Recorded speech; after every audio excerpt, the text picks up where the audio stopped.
Hi மக்களே, பாருங்க என் பொண்ணு எனக்கு மாவு அரைக்க ஹெல்ப் பண்ணுறாங்க. நான் மாவு அரைச்சிட்டு இருந்தேன். வேணாம்மா உனக்கு உடம்பு முடியல, நான் வந்து அரைக்கிறேன்ட்டு அரைக்கிறாங்க. பாருங்க, ஹாய் சொல்லுமா. அம்மாவுக்கு மாவு அரைக்கிறேன்னு சொல்லு. அம்மாவுக்கு உடம்பு சரியில்லைன்னு சொல்லு. வாங்க மாவு அரைக்கலன்னு சொல்லு. வாங்க. பாருங்க இந்த மாதிரி மாவு அரைக்கிறேங்க.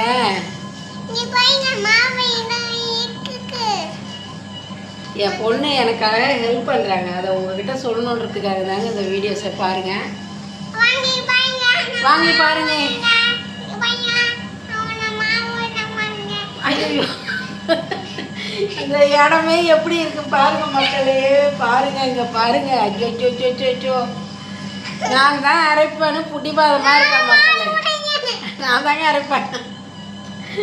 அதை உங்கள்கிட்ட காமிக்கணுன்றது எனக்கு ஒரு ஆசை மக்களே. பாருங்களேன், சொல்ல கேட்க மாட்டேங்கிறா. மேலே பாதி கீழே பாதி, அவ்வளோதான் மக்களே. என் பொண்ணு பண்ணுற குடும்பத்தை காமிக்கணுன்றதுக்காக தான் எனக்காக ஹெல்ப் பண்ணுறாங்களாம். பாருங்க, 2 தடி எருமை, ஒன்று உட்காந்து ஃபோன் பார்த்துட்டு வந்துருக்கு. பாருங்க, ஒன்று முன்னாடி வந்துருக்கு. எதுவுமே செய்ய மாட்டானா ஒன்றுங்கெல்லாம். இந்த என் தங்கம், இந்த குட்டி தங்கம் எனக்கு ஹெல்ப் பண்ணுறாங்க. பாருங்க, இருமா மையணும். பாருங்க, தர அள்ளி போட்டு வர்றாங்க. அவ்வளோதான் மக்களே, என் பொண்ணு பண்ணுற வேலையை காமிக்கணுன்றதுக்காக தான் இந்த வீடியோ. அவளுக்குலாம் டீ கிடையாது, சோறு கிடையாது, தண்ணி கிடையாது. நீ உங்களுக்கு எதுவுமே கிடையாதுடா டேய், எதுவுமே கிடையாதுடா டேய்.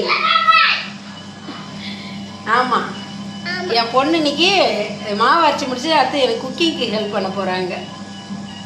மறக்காமல் ஒரு லைக் போடுங்க. பாய் பாய் சொல்லிட்டாங்க.